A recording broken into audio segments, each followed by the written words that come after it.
السلام علیکم، میرا نام ہے نازیہ اور آج میں ریئیکٹ کرنے والی ہوں عبدالحبیب اتاری کے بیان پر، جس کا ٹاپک ہے صبر کی فضیلت۔ تو چلیے گا اس ویڈیو اسٹارٹ کرتے ہیں۔ اللہ رب العالمین والصلاة والسلام علی سید المرسلین، اما بعد فاعوذ باللہ من الشیطان الرجیم، بسم اللہ الرحمن الرحیم۔ پڑھیے، الصلاة والسلام علیک یا رسول اللہ وعلی آلک واصحابک یا حبیب اللہ۔ الصلاة والسلام علیک یا نبی اللہ وعلی آلک واصحابک یا نور اللہ۔ فرمان آخری نبی رسول ہاشمی صلی اللہ تعالی علیہ وسلم، جسے کوئی اہم حاجت درپیش ہو وہ مجھ پر کثرت سے درود شریف پڑھے، کیونکہ درود پاک دکھ، درد اور مصیبتوں کو دور کرتا اور رزق میں اضافہ کرتا ہے۔ تو جب بھی کوئی مشکل آئے، پریشانی آئے، تکلیف آئے، ٹینشن آ جائے، تو اس کا بار بار اظہار کرنے سے ٹینشن دور نہیں ہو جاتا۔ کوئی بھی مشکل آتی ہے، بندہ سبھی کو بتاتا پھرے، بار بار ذکر کرتا رہے کہ یار بڑی مشکل میں ہوں، بڑی پریشانی میں ہوں۔ شاعر کہتے ہیں نا کہ دکھوں نے تم کو جو گھیرا ہو تو درود پڑھو، دکھوں نے تم کو جو گھیرا ہو تو درود پڑھو، جو حاضری کی تمنا ہو تو درود پڑھو۔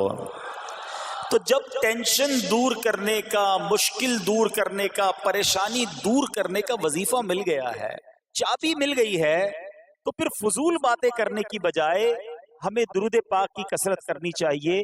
صلو علی الحبیب صلی اللہ تعالی علی محمد صلی اللہ علیہ وسلم۔ آج میں آپ کو اللہ کے ایک نبی کا واقعہ سنانا چاہتا ہوں۔ یہ واقعہ قرآن مجید میں بہت تفصیل کے ساتھ موجود ہے، اور یہ واقعہ ایسا ہے کہ میں ان نبی علیہ السلام کے عمل کا نام لوں تو نبی علیہ السلام کا نام آپ کے ذہن میں خود ہی آ جائے گا۔ یعنی انہوں نے وہ عمل ایسا کیا کہ اب ان کے نام کے ساتھ وہ عمل ایک خاص ٹیگ بن گیا ہے۔ اور اگر میں اب عمل بتاتا ہوں، نام آپ خود بتائیں گے۔ اور ان کا عمل تھا کہ ان کے اندر کمال صبر تھا۔ اب یہ صبر کرنے والے نبی کون ہیں؟ صبر ایوب علیہ السلام۔ مشہور ہے دنیا میں کہ ایوب علیہ السلام کا جو صبر ہے وہ ضرب المثل بن گیا، وہ ایگزامپل بن گیا۔ صبر تو بہت سارے لوگوں نے دنیا میں کیا، مصیبتیں تو بہت سارے اللہ والوں پر آئیں، مگر حضرت ایوب علیہ السلام کو اس قدر کمال کا صبر جو ان کا تھا، تو کیا واقعہ ہے۔ تو آج مشکلیں ہیں، پریشانیاں ہیں، ٹینشن ہیں، لوگ جب پریشان ہوتے ہیں تو صبر کا دامن تھامنے کی بجائے نارملی بے صبری، شکوے اور شکایات کی طرف جاتے ہیں۔ تو زندگی میں جب بھی کوئی معاملہ آئے نا، ہمیں اللہ کے کلام کی طرف رجوع کرنا چاہیے، اللہ والوں کی سیرت کی طرف رجوع کرنا چاہیے، اور رب کریم کے جو منتخب ترین بندے ہیں، دنیا کے افضل ترین جو افراد ہیں، وہ انبیاء کرام علیہ السلام ہیں۔ تو ہمیں جب بھی کوئی پرابلم آئے، جب بھی کوئی مسئلہ درپیش ہو، پہلے دیکھیں اللہ والوں نے اس موقع پر کیا کیا تھا، قرآن کیا کہتا ہے، حدیث کیا کہتی ہے، تو پھر زندگی میں چیزیں آسان ہو جاتی ہیں۔ تو حضرت ایوب علیہ السلام کی سیرت کے بارے میں جانتے ہیں کہ آپ حضرت اسحاق علیہ السلام کی اولاد میں سے ہیں، اور ان کی والدہ حضرت لوط علیہ السلام کے خاندان سے ہیں۔ اللہ تعالیٰ نے آپ کو ہر طرح کی نعمت سے نوازا تھا۔ آپ حسن و صورت والے بھی تھے، یعنی آپ کو اللہ پاک نے بہت خوبصورت بھی بنایا تھا، اور اللہ کریم نے مال بھی بہت دیا، اولاد میں بھی کثرت دی، یعنی ویل آف لائف تھی، خوبصورتی بھی ہے، مال بھی ہے، اولاد بھی ہے۔ اچھا، پھر ظاہر مال تھا تو گھر بھی تھے، جانور بھی تھے۔ اس زمانے میں جو ویلتھ ہوتی تھی، جو پیسہ ہوتا تھا، وہ جانوروں کی صورت میں ہوتا تھا۔ آج کل لوگ گاڑیاں رکھتے ہیں، سونا زیورات رکھتے ہیں، اس زمانے میں جانور ہوتے تھے۔ بلکہ اب بھی اگر پاکستان کے بھی آپ انٹیریئر کے ایریا میں چلے جائیں، گاؤں گوٹھ میں جائیں، تو لوگ اپنا مال و دولت سے جانور ہی خرید رہے ہوتے ہیں۔ ان کے نزدیک یہی ان کا جو ہے وہ جو بھی ان کا کاروبار ہوتا ہے اور مال ہوتا ہے۔ اب آپ پر امتحان آیا، آزمائش آئی. اور وہ آزمائش کیسے آئی کہ پہلے آپ کا مکان گرا اور خاندان کے جتنے افراد تھے اور آپ کے بیٹے تھے، جتنے بھی آپ کے بیٹے تھے نا، وہ سب اس مکان کے تلے دب کر انتقال کر گئے. اللہ اکبر. آپ کو آ کر خبر دی جاتی گئی کہ حضور آپ کا مکان گر گیا ہے، آپ کے بچے دب گئے اور دب کر ان کا انتقال ہو گیا ہے. آپ فرماتے تھے میرا کیا ہے، جس کا تھا اس نے لے لیا. جب تک اس نے مجھے دے رکھا تھا وہ میرے پاس تھا، جب اس نے چاہا اس نے واپس لے لیا. اسی نے دیا تھا نا. تھوڑی دیر بعد خبر آئی کہ آپ کے جتنے جانور تھے، ہزارہا اونٹ تھے، بکریاں تھی، ریوڑ کے ریوڑ تھے، سارے جانور جو ہیں وہ مر گئے. کسی نے آ کر کہا کہ اب آپ کی جتنی دولت تھی، جتنے جانور تھے، وہ بھی مر گئے. سبحان اللہ. آپ اللہ کا شکر بجا لاتے، کہتے یا اللہ جو رب کا تھا اس نے واپس لے لیا، اسی کا تھا، جتنی دیر چاہا میرے پاس رہا، واپس لے لیا اس نے. میں اپنے رب کی رضا پر راضی، میں اس امتحان پر راضی ہوں. اللہ اکبر. اب کیا ہوا کہ آپ کی تمام کھیتیاں اور جو باغات تھے، بہت بڑی زمینیں تھی، بڑے بڑے کھیت تھے، وہ بھی سارے کے سارے برباد ہو گئے. کسی نے آ کر بتایا کہ حضور اب تو کھیت بھی گئے، اب باغات بھی گئے. آپ نے فرمایا کہ جس کا تھا اس نے لے لیا، میں اس کی رضا پر راضی ہوں. جب تک میرے پاس تھا وہ میرے پاس تھا، اب رب نے واپس لینا چاہا تو اس نے لے لیا. اب he was empty handed، یعنی اب کچھ بھی نہیں تھا، نہ بچے ہیں، نہ مال ہے، نہ جانور ہے، نہ مکان ہے. مگر حضرت ایوب علیہ السلام کی زبان پر پھر بھی شکر ہے، اب بھی شکر ہے، شکوہ نہیں ہے کہ اللہ میں تیری رضا پر راضی ہوں. لیکن ابھی امتحان ختم نہ ہوا تھا. اور اس امتحان کے پیچھے بعض مفسرین نے ایک اور قول بھی نقل کیا کہ شیطان نے حضرت ایوب علیہ السلام کو دیکھ کر اللہ کی بارگاہ میں کہا کہ اے مولا یہ تیرا بندہ اس لیے تیرا شکر گزار ہے کہ تو نے اسے بڑا نوازا ہے، بڑا مال دیا ہے، اولاد دی ہے، گھر دیا ہے. تو اب رب کریم نے حضرت ایوب پر امتحان بھیجا تاکہ پتہ چلے کہ میرے نیک بندے امتحان کے بعد بھی صبر کرتے ہیں. لیکن اب سب چلا گیا نا، تو شیطان نے کہا کہ ابھی جان تو باقی ہے نا، صحت تو باقی ہے. اللہ اکبر. مزید آزمائش آئی اور یہ ہوا کہ آپ کو بیمار کر دیا گیا. مبارک جسم پر بڑے بڑے آبلے پڑ گئے، پھوڑے جس کو کہتے وہ پڑ گئے. اس حال میں آپ کے سارے دوست بھی آپ کو چھوڑ کے چلے گئے. آج کل ویسے بھی حال ایسا ہی ہے جناب، جب تک پیسہ ہے، شہرت ہے، آپ کے پاس کوئی مال ہے تو آس پاس بہت سارے لوگ ہوتے ہیں.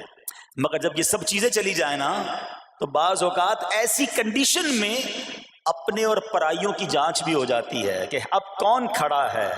دوستی مال کے لیے تھی، دوستی شہرت کے لیے تھی، دوستی منصب کے لیے تھی، یا کسی کی ذات سے واقعی خالص دوستی تھی.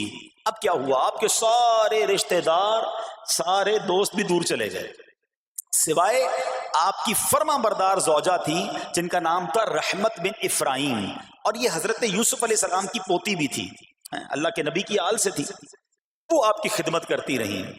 اب جسم پر پھوڑے ہیں، آبلے ہیں، ایک بیوی ہے، نہ پیسہ ہے، نہ مال ہے، نہ بچے ہیں، واٹ ایور جو تھا سب ختم. مگر زبان ہے کہ اس پر پھر بھی اللہ کا ذکر جاری ہے، پھر بھی شکر جاری ہے، پھر بھی صبر ہے. بات کرنا آسان ہے جناب، مشکل آئے اور صبر کرے بندہ. اصل امتحان یہ ہے، زباں پر شکوے رنجو علم لایا نہیں کرتے، زباں پر شکوے رنجو علم لایا نہیں کرتے، نبی کے نام لیوا غم سے گھبرایا نہیں کرتے. ہم میں سے کسی پر ایسی آزمائش نہیں آئی نا. چھوٹی موٹی آزمائشیں تو آتی رہیں گی. ایک بات یاد رکھنا، یہ زندگی کی جو گاڑی ہے نا، یہ مسائل کے پہیوں پر ہی چلتی ہے. ہمیں بعض اوقات کسی کی گاڑی، کسی کا مکان، کسی کا خوبصورت چہرہ، کسی کی مسکراہٹ دیکھ کر لگتا ہے یار یہ تو دنیا کا سب سے سخی آدمی ہے. ایسا نہیں. تو یہ نہ سمجھے کہ سارا جہان جناب سخی ہے اور میں اکیلا دکھی ہوں. ایسا نہیں ہوتا، بلکہ ہر اس جہاں میں تقریباً ہر بندہ ایسا ہوتا ہے جس کے ساتھ کوئی نہ کوئی دکھ لگا ہوا ہوتا ہے، کوئی نہ کوئی پریشانی ہے. کسی کو مال کی پریشانی، کسی کو روزگار کی پریشانی، کسی کو بیماری لگی ہے، کسی کو اور ٹینشن ہے. تو یہ کبھی بھی نہ سوچے کہ میں زندگی گزاروں گا اور کوئی ٹینشن نہیں آئے گی. تیار رہو امتحان کے لیے، امتحان ضرور آنا ہے. اب کمال یہ ہے کہ اس امتحان میں پاس کون ہوتا ہے. حضرت ابراہیم پر امتحان آیا، زبان پر صبر ہے، شکر ہے، شکوہ نہیں ہے. اب کیا ہوا کہ آپ کا سال ہاں سال تک یہ محال رہا. یہ 2-4 مہینے کا پرابلم نہیں تھا، کئی سال تک آپ بیمار رہے. آپ کی زوجہ جو ہے وہ خدمت کرتی رہی. اچھا یہاں ایک غلط فہمی دور کر دوں کہ کچھ لوگ یہ کہتے ہیں، یہ کتابوں میں پتہ نہیں کچھ کتابوں میں لکھ دیا گیا کہ حضرت ایوب علیہ السلام کو معاذ اللہ کوڑ کی بیماری ہو گئی تھی. ایسا بالکل نہیں تھا. کوڑ کی بیماری نہیں ہوئی تھی، بلکہ نہ کوڑ ہوا نہ جزام ہوا. آپ کو جسم پر پھوڑے پھنسیاں جن کو کہتے ہیں، آبلے نکل آئے تھے. کیونکہ کوڑ کی بیماری وہ ہوتی ہے کہ جس سے لوگ نفرت یا حقارت کرتے ہیں. اللہ کے کسی بھی نبی کو کبھی بھی کوئی ایسی بیماری نہیں ہوئی جس کی وجہ سے لوگ اس سے حقارت یا نفرت کریں یا دور بھاگیں. کیونکہ اللہ نے ان نفوس قدسیہ کو، ان نیک بندوں کو، ان منتخب شخصیات کو لوگوں کی ہدایت کے لیے بھیجا ہے. ان کو کبھی کوئی ایسی چیز نہیں ہوئی کہ جس سے لوگ گھن کھا کر دور بھاگیں. تو یہ بالکل غلط ہے. البتہ آپ کے جسم پر آبلے تھے، پھوڑے تھی، اور اللہ اکبر آپ اس حال میں کیا رب سے عرض کرتے تھے؟ آپ عرض کرتے تھے، قرآن میں یہ الفاظ موجود ہیں، انی مسنی الضر وانت ارحم الراحمین. ترجمہ کیا ہے؟ مجھے تکلیف پہنچی اور تو سب مہر والوں سے بڑھ کر مہر والا ہے، رحم کرنے والوں میں سب سے بڑھ کر رحم کرنے والا ہے. یعنی اللہ کی بارگاہ میں یہ عرض کرتے تھے، یا اللہ تکلیف پہنچی ہے، رحم تو نے کرنا ہے، تو ارحم الراحمین ہے. زمانے سے نہیں کہتے تھے. یہاں ایک اور پرابلم ہے. میں کوئی مسئلہ ہوتا ہے، پرابلم آتی ہے، ہم ساری دنیا سے کہتے ہیں یہ مسئلہ ہو گیا، یہ پرابلم ہو گئی. نہیں، ساری دنیا میں سے کوئی آپ کا مسئلہ حل نہیں کر سکتا. اس سے بات کرو نا جو مسائل کو حل کرنے والا ہے، اس سے عرض کرو نا جو مصیبت کو دور کرنے والا ہے. ادھر ادھر جانے کی بجائے پرابلم یہ ہے، جب بھی مشکل آتی ہے ہم سب کے پاس جاتے ہیں، ہم رب کے پاس نہیں جاتے. جاؤ اس کے پاس جو حل المشکلات ہے، جو مصیبتوں کو حل کرنے والا ہے، اس کی بارگاہ میں فریاد کرو. وہ شاعر کتنی پیاری بات لکھتے ہیں نا، یہ بہت سارے لوگوں کے لیے درس ہے جو اپنی پرابلمز کے لیے دنیا والوں کے پاس جاتے ہیں. ارے اگر پکارنا ہے تو اللہ کی بارگاہ میں پکارو، التجا کرنی ہے تو اللہ کے حبیب سے عرض کرو نا. شاعر لکھتے ہیں، کسی کا احسان کیوں اٹھائیں، کسی کو حالات کیوں بتائیں، کسی کا احسان کیوں اٹھائیں، کسی کو حالات کیوں بتائیں. تمہیں سے مانگیں گے تم ہی دو گے، تمہارے در سے ہی لو لگی ہے. ہم اللہ کی بارگاہ میں عرض کریں، اللہ کے حبیب کی بارگاہ میں لو لگائیں.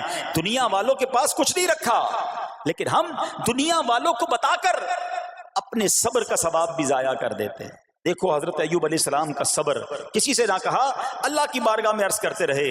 اب آپ کی آزمائش کا وقت پورا ہوتا ہے، دعا کرتے رہے، التجا کرتے رہے، صبر کرتے رہے. حکم ہوا کہ اپنا پاؤں زمین پر مارو. حضرت ایوب علیہ السلام نے پاؤں زمین پر مارا تو زمین سے ایک چشمہ پھوٹ اٹھا. حکم الہی سے حکم دیا گیا کہ اب اس پانی سے غسل کرو. آپ نے جب اس پانی سے غسل کیا تو آپ کی تمام بیماریاں دور ہو گئیں. پھر آپ 40 قدم چلے، دوبارہ زمین پر قدم مارنے کا حکم دیا.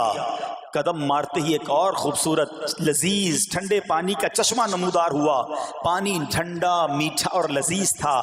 اب آپ نے وہ پانی پیا تو آپ کے باطن میں نور ہی نور پیدا ہو گیا اور آپ کو اعلیٰ درجے کی صحت و نورانیت حاصل ہو گئی. اور سنو، میرا رب تو قادر ہے نا. اللہ تعالیٰ نے آپ کی وہ ساری اولاد جو دب کر کئی سال پہلے مر گئی تھی، انتقال فرما گئے تھے، اللہ نے ان تمام اولاد کو پھر زندہ فرما دیا اور آپ کی بیوی کو دوبارہ جوانی بخشی، اور اب اس کے بعد بھی آپ کی کثیر اولاد ہوئی. سنو سنو، جو جانور چلے گئے تھے نا، اللہ نے مویشی، اسباب و خزانہ اس سے زیادہ آپ کو پھر سے عطا فرما دیا. صبر کیا تھا نا. ان اللہ مع الصابرین. اچھا یاد سب کو ہے یہ آیت, بچپن سے یاد ہے, اللہ صابروں کے ساتھ ہے, صبر کرنے والوں کے ساتھ ہے, مگر صبر کرنا نہیں ہے. امتحان آنا ہے تو صبر کرنا نہیں ہے, آیت سب کو پتا ہے. اچھا جس کے ساتھ پرابلم ہو جائے نا, اس کو بھی بندہ درس دینے جا رہا ہوتا ہے, بھائی صبر کرنا, اللہ آپ کو صبر دے, لیکن جب اس پر امتحان آتا تو یہ صبر کرتا نہیں ہے. دوسروں کو درس دے رہا تھا, آج تیری باری آئی ہے نا, تو صبر کا دامن نہ چھوڑیں. میں آپ کو ایک بات سوال پوچھنا چاہتا ہوں. آج کل ہم بڑے لوگوں سے تعلقات کیوں بنانے کی کوشش کرتے ہیں؟ یار جب کوئی مشکل ٹائم آئے گا نا تو یہ بندہ کام آئے گا, یہ پیسے والا دوست ہے, یہ اس کے تعلقات بہت ہیں, اس کی گورنمنٹ میں بات ہے, اس کی وکیلوں میں بات ہے, 4-5 ایسے دوست ہونے چاہیے. یہ ڈاکٹروں کے اندر بڑی اچھی اس کی دوستی ہے, کوئی ڈاکٹر کا بھی کام آئے گا تو یہ بندہ کام آ جائے گا. ہم دنیا والوں سے تعلقات اس لیے بناتے ہیں تاکہ یار مصیبت آئے تو یہ بندہ کام آئے, اور نارملی اکثر ایسا ہوتا ہے کہ جس سے امید رکھی ہوتی ہے مصیبت کے وقت غائب ہو جاتا ہے.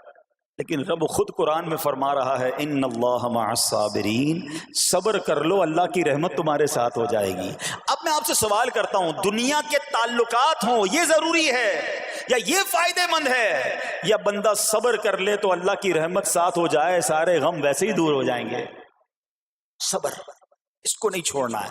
تو حضرت ایوب علیہ السلام کی زندگی میں ایک اور واقعہ یہ ہوا کہ جب آپ بیمار تھے, آپ کو پتہ جب بندہ بیمار ہوتا ہے تو بعض اوقات اس کی طبیعت میں کیفیات بھی ہوتی ہیں, تو آپ نے اپنی زوجہ کو پکارا, تو آپ کی زوجہ کچھ دیر میں حاضر ہوئی, تو آپ نے جلال میں آ کر اس کو 100 درے, اپنی زوجہ کو 100 کوڑے مارنے کی قسم کھا لی. اب جب صحت آ گئی تو قسم تو آپ نے کھائی ہوئی تھی, تو اب کیا کرتے؟ اس بیوی نے تو خدمت بھی بہت کی تھی, اب اسے کوئی خاص کیفیت تھی, آپ نے قسم اٹھا لی تھی. تو سبحان اللہ, ایوب علیہ السلام کو اللہ کریم نے قرآن میں کیا حکم دیا کہ اے ایوب آپ ایک یعنی 100 جس کو کہتے ہیں تنکے 100 تنکوں والی جھاڑو لیں اور اس جھاڑو کو ایک مرتبہ اپنی بیوی کو مار دیجئے تو آپ کی قسم جو ہے وہ پوری ہو جائے گی, یعنی قسم کا کفارہ نہیں دینا ہوگا. اللہ اکبر. اللہ نے اس نبی علیہ السلام کی فرما بردار بیوی کی جو سزا تھی یا جو معاملہ تھا اس کو کتنا آسان فرما دیا. تو رب کریم نے قرآن مجید فرقان حمید میں اس کو کس طرح بیان فرمایا, وَخُذْ بِيَدِكَ ضِغْفًا فَاضْرِب بِهِ وَلَا تَحْنَثْ, فرمایا کہ اپنے ہاتھ میں ایک جھاڑو لے کر اسے مار دے اور قسم نہ توڑ. اِنَّا وَجَدْنَاهُ صَابِرًا, فرمایا ہم نے اسے صابر پایا. نعم العبد, کیا اچھا بندہ. اِنَّهُ اواب, بے شک وہ بہت رجوع لانے والا ہے. ارے آج دنیا کسی کو کہے یہ صبر والا ہے, حضرت ایوب کی شان دیکھو کہ رب فرما رہا ہے قرآن میں اِنَّا وَجَدْنَاهُ صَابِرًا, اور ہم نے ایوب کو صبر کرنے والا پایا, صابر پایا. اللہ حضرت ایوب کے صبر کے صدقے ہمیں بھی صابرین میں شامل فرما لے. اللہ اکبر, سبحان اللہ. اور رب کریم نے جو اواب فرمایا, علماء کہتے ہیں کہ یہ اواب کے لاجواب خطاب کو جو آپ کے سر مبارک پر ایک تاج کی طرح رکھ دیا گیا, کیونکہ اواب کے معنی کیا ہے؟ انہو اواب, بے شک وہ بہت رجوع لانے والا ہے. اللہ اکبر. صبر کیا تو رب نے کیسے کیسے القاب جو ہیں وہ قرآن میں عطا فرمائے. یہاں ایک اور بات بھی سیکھنے والی ہے کہ حضرت ایوب علیہ السلام کے صبر کا کمال یہ ہے کہ قرآن میں ذکر آ گیا, اب صبح قیامت تک حافظ تلاوت کریں گے, تراویح میں قرآن پڑھا جائے گا, جب بھی قرآن کی تلاوت دنیا کے کونے کونے میں کی جائے گی, قیامت تک حضرت ایوب کے صبر کا ذکر ہوتا رہے گا. جب آپ صبر کرتے ہیں اللہ رسول کو راضی کر لیتے ہیں, اللہ ان ناموں کو بلند فرما دیتا ہے. بہرحال میرے پیارے اسلامی بھائیوں, اب یہاں تھوڑا سا ایک شرعی مسئلہ بھی سمجھ لیں. بعض اوقات ہے کہ آپ لفظ سنتے ہیلا, اچھا کچھ لوگ جب یہ لفظ ہیلا سنتے ہیں تو کنفیوز ہو جاتے ہیں, یار یہ کیا, ایک کام کرنا تھا اس کو ایک اور طریقے سے کر دیا, ہمیں سمجھ نہیں آ رہا. عجیب عجیب سی لوگ باتیں کرتے ہیں. سبحان اللہ. علماء فرماتے ہیں پہلے ہیلے کا مسئلہ سمجھ لیں.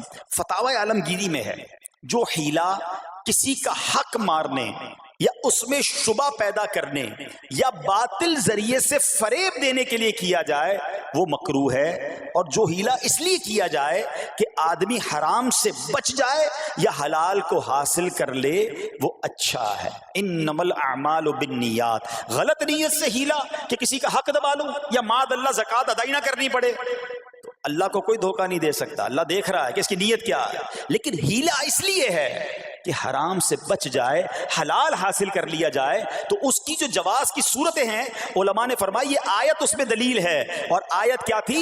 وَخُذْ بِيَدِكَ ضِغْثًا فَاضْرِبْ بِهِ وَلَا تَحْنَثْ، اور فرمایا اپنے ہاتھ سے ایک جھاڑو لے کر اسے مار دو اور قسم نہ توڑو. قسم تو 100 کوڑے مارنے کی تھی، اللہ کریم نے آسانی کا راستہ بتایا. ہاں ایک بات یاد رہے، یہ بڑی امپورٹنٹ بات کرنے جا رہا ہوں کہ مفتیان کرام، قابل اعتماد مفتیان کرام سے رہنمائی لے کر ہم جیسے لوگوں کو، عوام الناس کو کوئی ہیلا اپنے طور پہ نہیں کر لینا چاہیے. ہاں کیونکہ بعض ہیلوں کی شرعی طور پر اجازت نہیں ہوتی، اور بعض اوقات ہیلا کرنے میں ایسی غلطی لوگ کر جاتے ہیں جن کی وجہ سے ہیلا ہوتا ہی نہیں ہے. تو یہاں صرف آپ کو دلیل بتانا تھا، باقی اگر کسی قسم کا کوئی شرعی ہیلا کرنا ہے تو قابل اعتماد مفتیان کرام سے رجوع کیا جائے. سبحان اللہ. اب حضرت ایوب علیہ السلام کے صبر کی بات ہوئی ہے نا، اللہ نے پتہ ہے آپ کو کتنا مقام عطا فرمایا کہ نبی کریم صلی اللہ تعالی علیہ وآلہ وسلم نے ارشاد فرمایا حضرت ایوب لوگوں میں سب سے بڑھ کر عالم،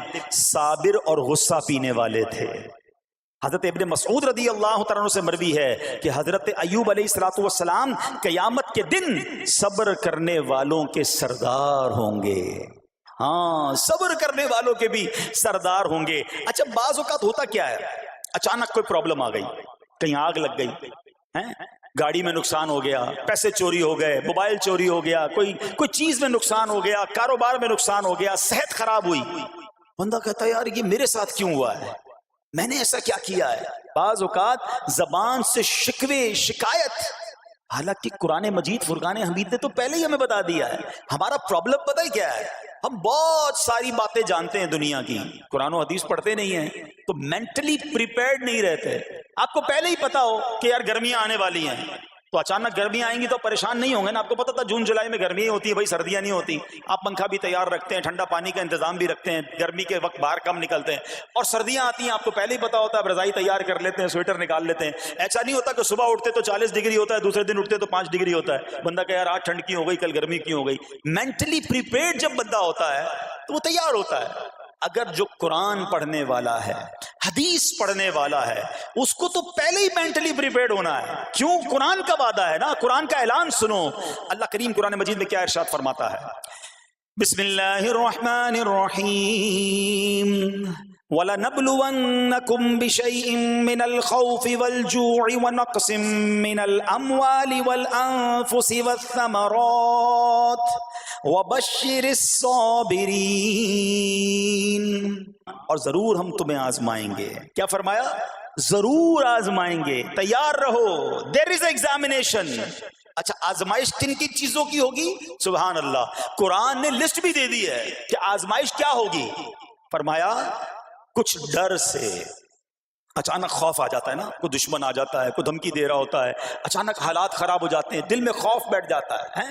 پھر فرمایا بھوک سے، مال کم ہو گیا، تنگی آ گئی تو بھوک سے. پھر فرمایا کچھ مالوں اور جانوں اور پھلوں کی کمی سے.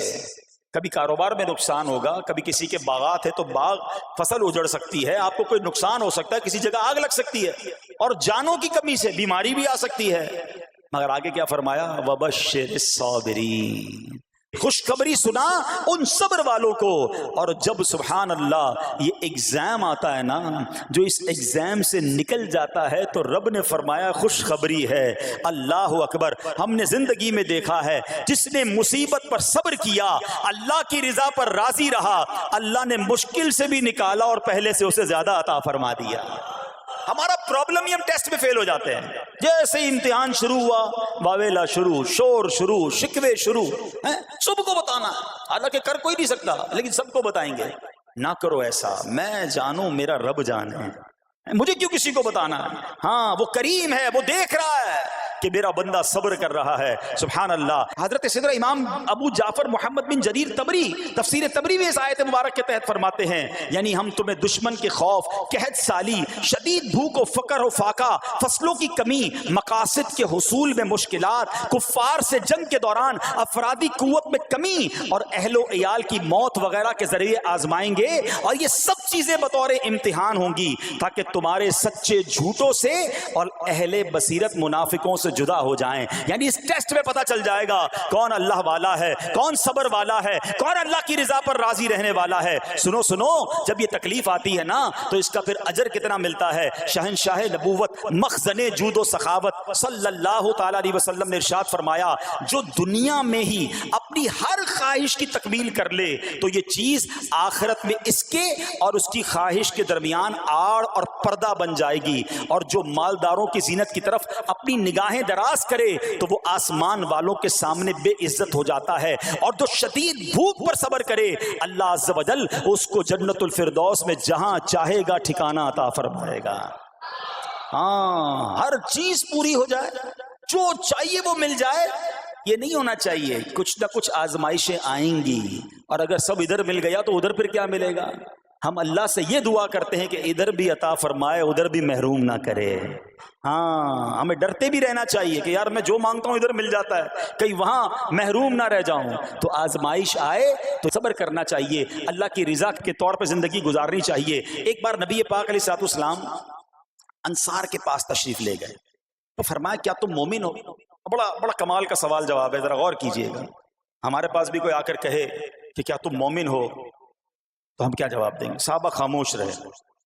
سیدنا فاروق اعظم نے کہا حضور ہاں ہم مومن ہیں. شاید ہمارا بھی جواب یہی ہوگا, مومن ہیں. مگر اگلا سوال سنو نبی پاک علیہ الصلوۃ والسلام کا. فرمایا کہ اگر تم مومن ہو تو تمہارے ایمان کی علامت کیا ہے؟ ہاں, اب ہم سے کوئی یہ سوال کرے تو ہم جواب کیسے دیں گے؟ بھائی تم کہہ رہے ہو مومن ہیں, واٹ از دا سمٹمز, کوئی نشانی, کوئی علامت تو بتاؤ نا. اب یہ سوال کرنے والے کون ہیں؟ پیارے آقا صلی اللہ تعالی علیہ وآلہ وسلم. صحابہ سامنے بیٹھے ہیں. ارشاد فرمایا مومن ہو تو علامت کیا ہے؟ تو کیا شاندار جواب دیا کہ صحابہ کرام نے کہ ہم جب فراخی کی حالت ہوتی ہے نا, آسانی ہوتی ہے, تو ہم شکر ادا کرتے ہیں. جب آزمائش آتا ہے, کوئی پرابلم آتی ہے, ہم صبر کرتے ہیں اور اللہ کے فیصلے پر راضی رہتے ہیں. نبی اکرم علیہ الصلوۃ والسلام نے جواب میں کیا فرمایا؟ رب کعبہ کی قسم تم مومن ہو. تو پتہ یہ چلا کہ مومن ہونے کی نشانی یہ ہے کہ جب اچھے دن آئیں تو شکر کرے, اور مشکل کے دن آئیں تو اللہ کی رضا پر, اللہ کے فیصلوں پر راضی رہے, صبر کرے. اب آؤ سوال کرتے ہیں.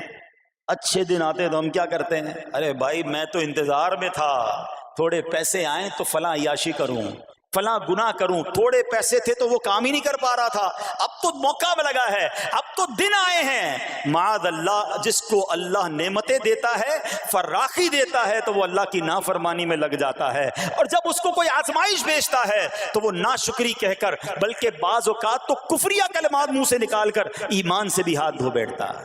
ایسا نہیں ہونا چاہیے. عقل مند وہ ہے, یاد رکھنا کہ رب جتنی عطائیں بڑھائے ہم اتنے سجدے بڑھائیں, ہم اتنے صدقے بڑھائیں. دیکھو نا دنیا میں کیا ہوتا ہے, آپ کو کوئی تحفہ دے, آپ کیا کہتے ہیں؟ شکریہ, جزاک اللہ. دوبارہ تحفہ دے, آپ کہتے ہیں بہت مہربانی. تیسری بار دے, بندہ کہ یار یہ تو مجھ پر کتنا مہربان ہے. اتنی مہربانیاں. ناراض نہیں ہونا چاہیے. جو تمہیں دنیا میں 2-4 تحفے دے دے, تم اسے ناراض نہیں کرنا چاہتے. جب سے میں پیدا ہوا, جب سے وہ نواز رہا ہے, وہ ناراض نہ ہو جائے اس کا کوئی خیال نہیں. وہ دیے جا رہا ہے. ہم تو دیکھتے ہیں نا, بندہ غریب ہوتا ہے, تھوڑے گناہ, جیسے جیسے امیر ہوتا گیا اس کے پر پرزے نکلنا شروع ہو جاتے ہیں, مسجد سے دور, نمازوں سے دور, معاذ اللہ حرام کاموں میں پڑ جاتا ہے. ارے اللہ کے بندے, تجھے رب نواز رہا ہے, تیرے تو سجدے بڑھنے چاہیے تھے. لیکن ہوتا کیا ہے, وہ عطائیں بڑھاتا ہے, لوگ خطائیں بڑھاتے ہیں. نہ کرو ایسا. جب فراخی ہو, جب اللہ کی طرف سے آسانی ہو تو شکر ہو, اور جب آزمائش آئے تو صبر ہو. یہی مومن کی نشانی ہے. اور اللہ سے دعا کرتے ہیں کہ اللہ کریم ہمیں اپنے شکر گزار اور صبر کرنے والے بندوں میں شامل فرما لے.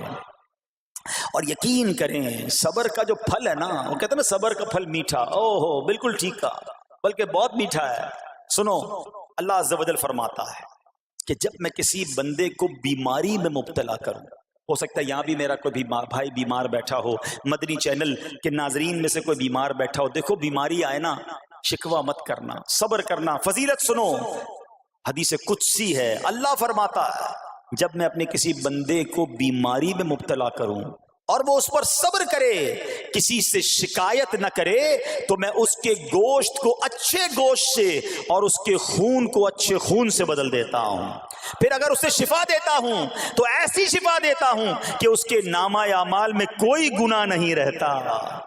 اور اگر میں اسے دنیا سے اٹھا لوں تو اسے اپنی رحمت کاملہ کے سائے میں لے جاتا ہوں. ارے کمال ہو گیا. بیماری آئی, بیماری جب جاتی ہے تو گناہوں سے بھی پاک کر کے جاتی ہے. صرف ایک ہی تو کنڈیشن ہے, صبر کرنا.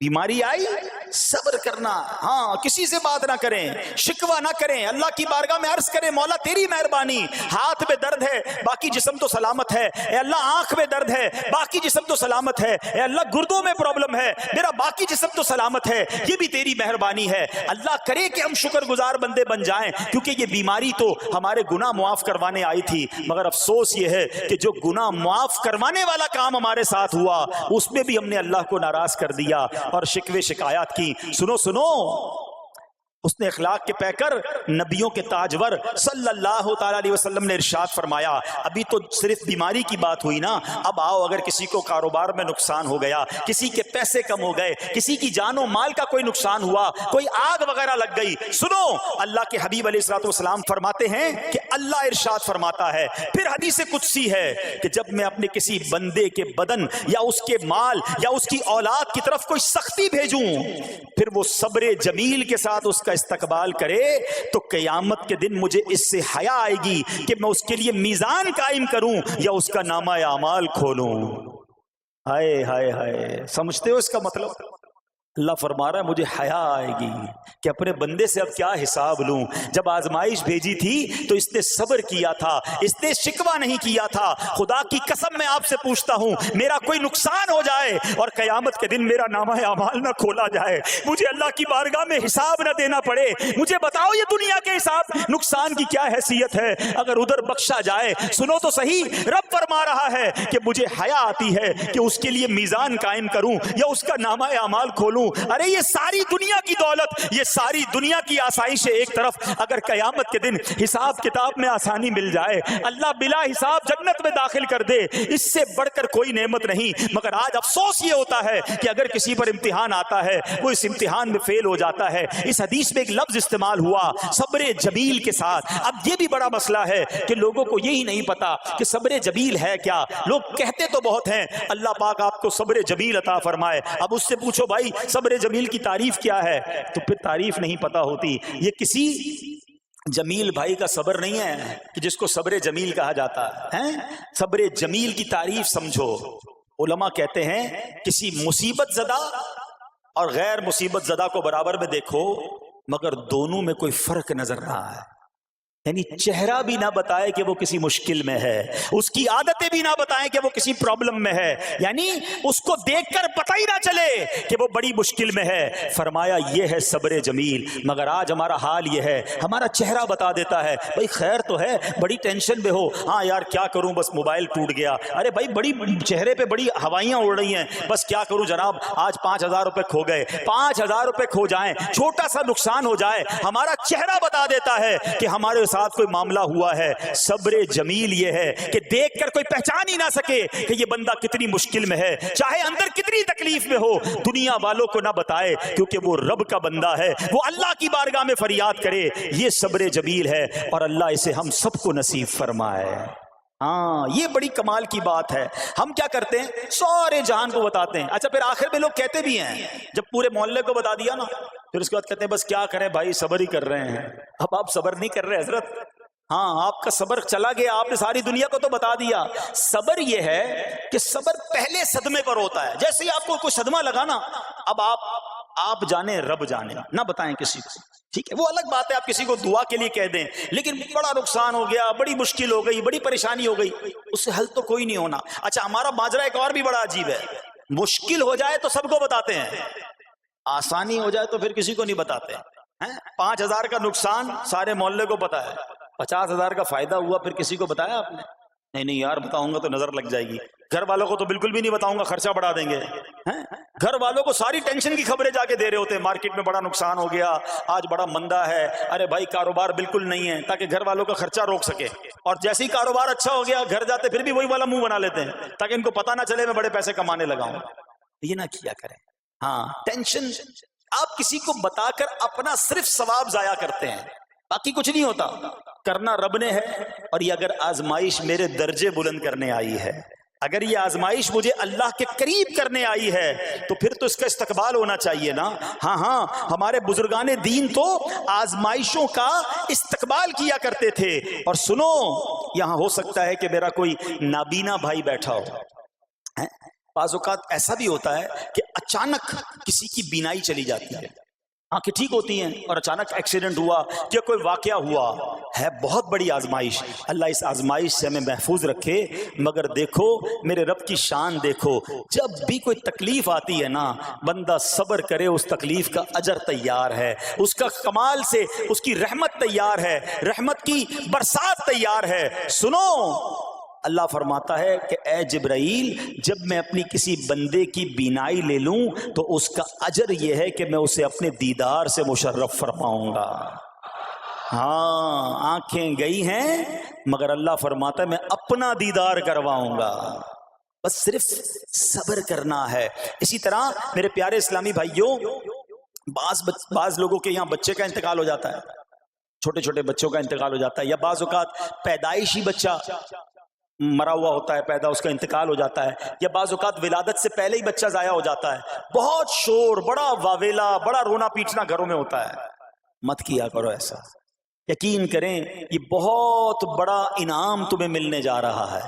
ایسا نہ ہو یہ رونا پیٹنا، یہ بے صبری، یہ اللہ کی بارگاہ میں شکوے شکایات، اتنے بڑے تم اجر سے محروم رہ جاؤ. سنو، اللہ کے آخری نبی صلی اللہ تعالی علیہ وسلم نے فرمایا جس مسلمان جوڑے کے 3 بچے انتقال کر جائیں، اللہ عز و جل ان بچوں پر فضل و رحمت کرتے ہوئے ان دونوں یعنی ماں باپ کو جنت میں داخل فرمائے گا. صحابہ کرام نے عرض کی کسی کے 2 بچے، فرمایا 2 بچے بھی، پھر عرض کی اور 1، فرمایا 1 بھی، پھر فرمایا اس ذات کی قسم جس کے قبضہ قدرت میں میری جان ہے، جس عورت کا کچا بچہ فوت ہو جائے یعنی حمل ضائع ہو جائے اور وہ اس پر صبر کرے تو وہ بچہ اپنی ماں کو اپنی ناف کے ذریعے کھینچتا ہوا جنت میں لے جائے گا.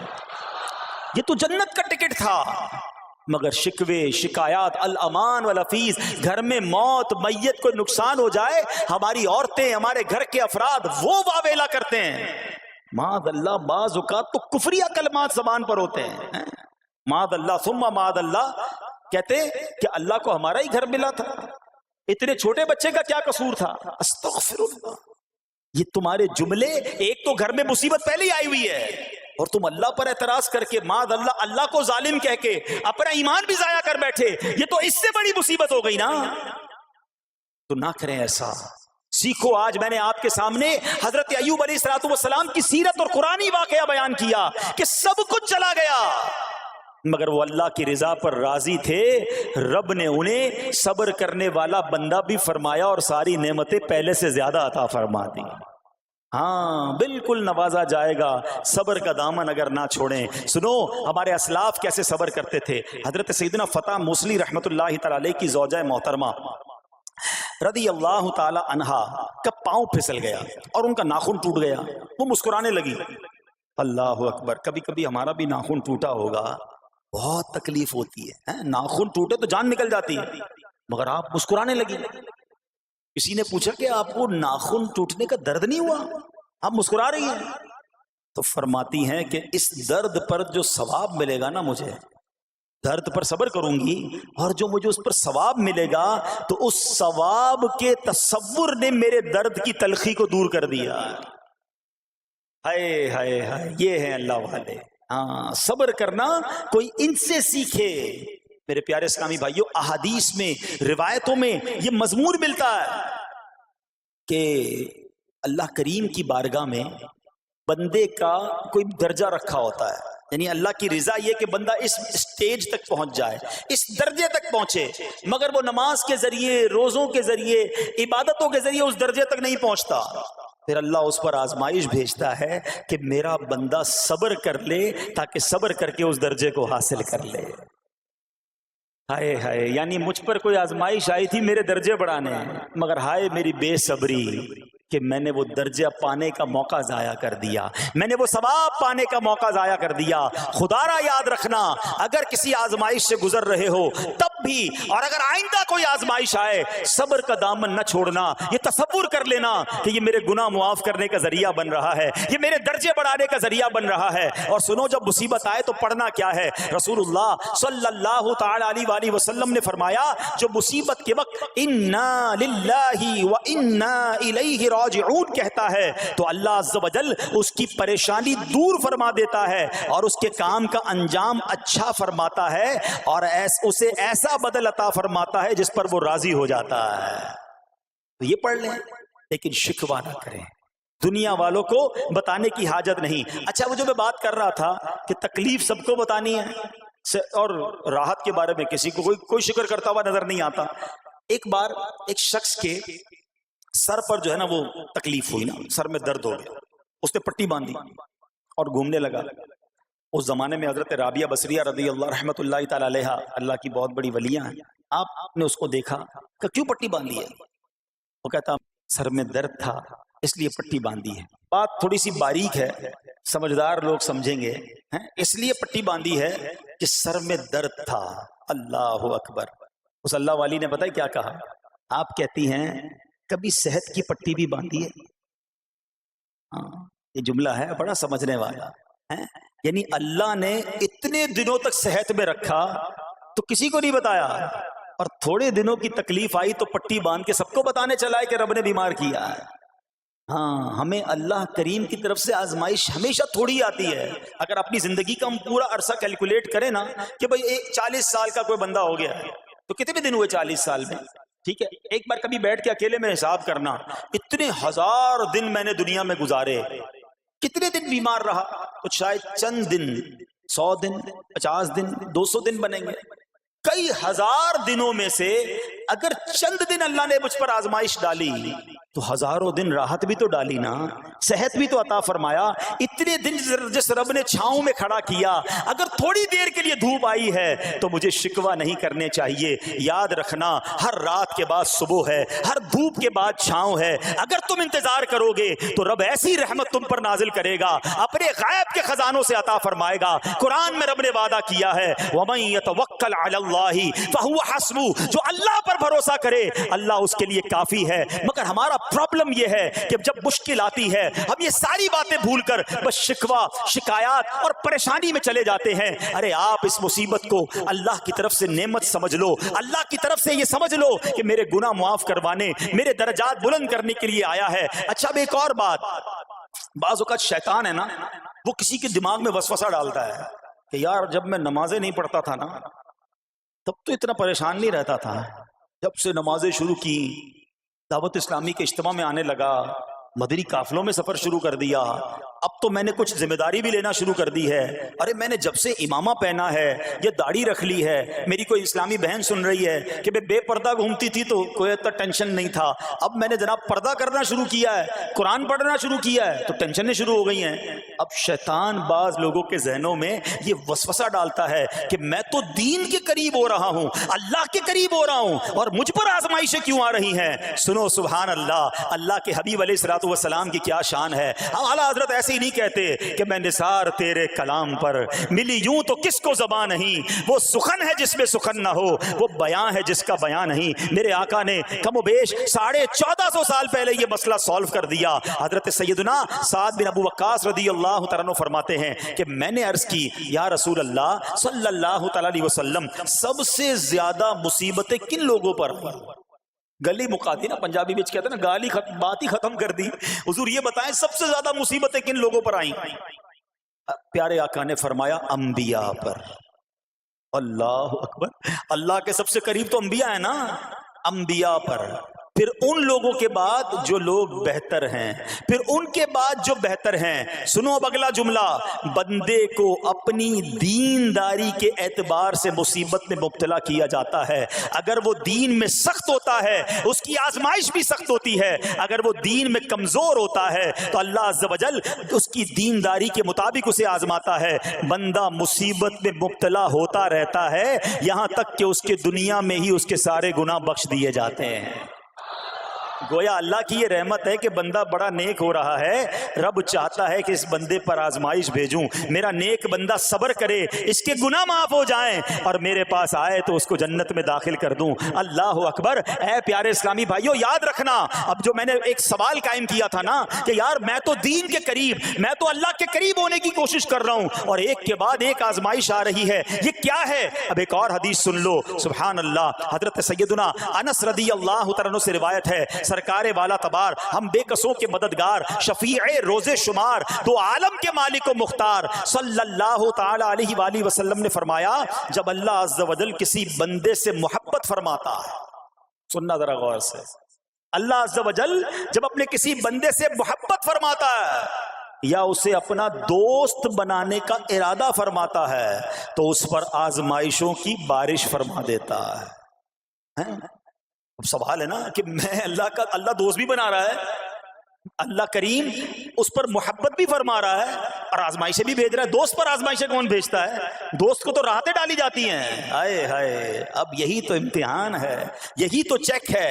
سنو، نبی پاک فرماتے ہیں جب اللہ اس پر آزمائش بھیجتا ہے نا، وہ بندہ اپنے رب کو پکارتا ہے، اے میرے رب عز و جل، تو اللہ فرماتا ہے میرے بندے تو جو کچھ مجھ سے مانگے گا میں تجھے عطا فرماؤں گا، تو جلد ہی تجھے دے دوں گا اور اسے تیری آخرت کے لیے ذخیرہ کر دوں گا۔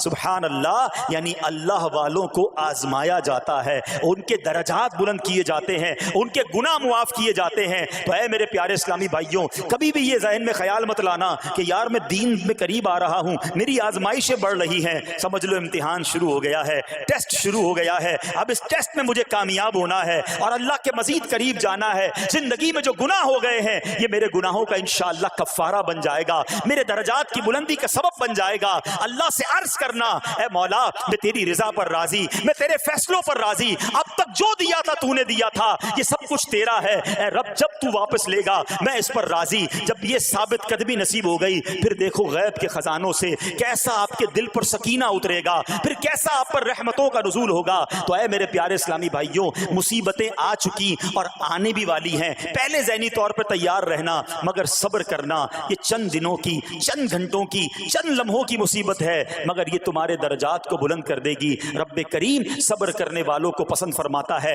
اور جو میں نے بات کہی تھی کہ صبر بھی کریں اور جب اللہ کریم کی طرف سے راحتیں آ جائیں تو شکر بھی کریں، کیا شاندار رب کا قرآن میں فرمان ہے۔ اللہ فرماتا ہے وَإِذْ تَأَذَّنَ رَبُّكُمْ لَئِن شَكَرْتُمْ لَأَزِيدَنَّكُمْ وَلَئِن كَفَرْتُمْ إِنَّ عَذَابِي لَشَدِيدٌ۔ اللہ قرآن میں فرماتا ہے اور یاد کرو جب تمہارے رب نے اعلان فرما دیا کہ اگر تم میرا شکر ادا کرو گے میں تمہیں اور زیادہ عطا کروں گا۔ ہاں شکر کرو رب اور دے گا، مگر اگلا حصہ سمجھنے والا ہے، اور اگر تم ناشکری کرو گے تو میرا عذاب سخت ہے۔ اللہ نے اپنے عذاب سے بھی ڈرایا ہے اور شکر کرنے کا درس بھی دیا ہے۔ تو بہرحال میرے پیارے اسلامی بھائیوں، اللہ کریم سے میں دعا کرتا ہوں کہ اپنے نیک بندوں کے صدقے، کربلا والوں کے صبر کے صدقے، نبی پاک علیہ الصلوۃ والسلام کے طائف کے میدان میں پتھر کھا کر دعا دینے والے صبر کے صدقے، رب کریم ہمیں بھی صبر کی نعمت نصیب فرمائے، صرف زبانی نہیں قلبی طور پر ہمیں صبر کرنے والوں میں شامل فرما لے۔ اگر ہم پر کوئی آزمائش ہے تو رب کریم یہ آزمائش ہمارے گناہوں کا کفارہ بنا دے، ہمارے درجات کی بلندی کا سبب بنا دے۔ دعوت اسلامی کے مدنی ماحول سے اگر ہم وابستہ رہیں گے نا تو ہمیں انشاءاللہ صبر کرنے کا پریکٹیکل جو ہے وہ موقع بھی ملتا رہے گا، کیونکہ صبر کیسے کرنا ہے اس کی کوئی پریکٹس بھی تو ہونی چاہیے نا۔ تو مدنی قافلے جب اس میں جاتے ہیں نا تو آرام اپنے گھر جیسا نہیں ملتا، کھانا اپنے گھر جیسا نہیں ملتا، بعض اوقات سفر میں تکلیف ہوتی ہے، تو یہ پریکٹیکلی آپ کو صبر کرنے کا موقع ملتا ہے۔ تو اگر آپ واقعی صابرین میں شامل ہونا چاہتے ہیں تو مدنی قافلوں میں سفر اپنا معمول بنائیں۔ اللہ کریم ہم سب کو مدنی قافلوں میں سفر کی توفیق عطا فرمائے۔ تو گائز آپ کو میرا ریئیکشن کیسا لگا؟ اگر آپ کو میرا ریئیکشن اچھا لگا تو ہمیں کمنٹ میں ضرور بتائیے گا، اور ہمیں یہ بھی بتائیے کہ ہم کس کے بیان پر ریئیکشن دیں، اور اگر آپ میرے چینل پر نئے ہیں تو ہمارے چینل کو سبسکرائب ضرور کریے گا۔